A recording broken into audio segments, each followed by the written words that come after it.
ಅನಕೃ ಎಂದೇ ಪ್ರಸಿದ್ಧರಾಗಿರುವ ಅರಕಲಗೂಡು ನರಸಿಂಗರಾಯ ಕೃಷ್ಣರಾಯ ಅವರು ಕನ್ನಡದ ಕಾದಂಬರಿ ಸಾರ್ವಭೌಮ, ಬರೆದಂತೆ ಬದುಕಿದ ದಿಗ್ಗಜ. 100ಕ್ಕೂ ಹೆಚ್ಚು ಸಾಮಾಜಿಕ ಹಾಗೂ ಐತಿಹಾಸಿಕ ಕಾದಂಬರಿಗಳನ್ನು ರಚಿಸಿದ ಇವರು ಕನ್ನಡ ಕಂಡ ದೈತ್ಯ ಬರಹಗಾರ ಅಂತಲೇ ಹೇಳ್ಬೋದು. ಕತೆ, ಕಾದಂಬರಿಗಳ ಜೊತೆಗೆ ಸಾವಿರಾರು ಲೇಖನಗಳನ್ನು ಬರೆದಿದ್ದಾರೆ. ಪ್ರತಿಯೊಂದು ಲೇಖನಗಳನ್ನು ಓದುಗರನ್ನು ವಿಚಾರದೆಡೆಗೆ ಕೊಂಡೊಯ್ತದೆ. ಬರಹಗಳಲ್ಲಿ ಮಾನವೀಯ ಮೌಲ್ಯಗಳನ್ನು ಸಾರಿದ ಧೀಮಂತ ವ್ಯಕ್ತಿ ಅನಕೃ. ರಂಗಭೂಮಿ ಕಲಾವಿದನ ಕುರಿತು ಬರೆದ ನಟ ಸಾರ್ವಭೌಮ ಕಾದಂಬರಿ ರಂಗಭೂಮಿ ಕಲಾವಿದರ ಕೈಪಿಡಿಯಂತಿದೆ. ಮನುಷ್ಯನ ಪ್ರತಿ ನೋವು, ಛಲ ಹಾಗೂ ತುಡಿತ ಈ ಕಾದಂಬರಿಯಲ್ಲಿ ಸ್ಪಷ್ಟವಾಗಿದೆ. ಇವರ ಸಂಗೀತಮಯ ಕಾದಂಬರಿ ಸಂಧ್ಯಾರಾಗ.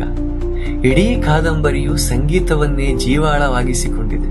ಈ ಕೃತಿಯು ಸಿನಿಮಾವಾಗಿ ಮೂಡಿ ಬಂದಿದೆ.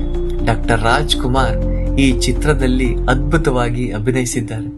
ಕನ್ನಡ ನಾಡನ್ನು ಸಾಂಸ್ಕೃತಿಕವಾಗಿ ಬೆಳಗಿದ ಬೃಹತ್ ಸಾಮ್ರಾಜ್ಯ ವಿಜಯನಗರ ಸಾಮ್ರಾಜ್ಯ. ಈ ಸಾಮ್ರಾಜ್ಯದ ಕುರಿತು ಸರಮಾಲೆ ಕಾದಂಬರಿಗಳನ್ನು ರಚಿಸಿ ಮರೆಯಲಾಗದ ಸಾಮ್ರಾಜ್ಯವನ್ನ ಕನ್ನಡಿಗರ ಕಣ್ಮುಂದೆ ಇಟ್ಟಿದ್ದಾರೆ ಅನಕೃ.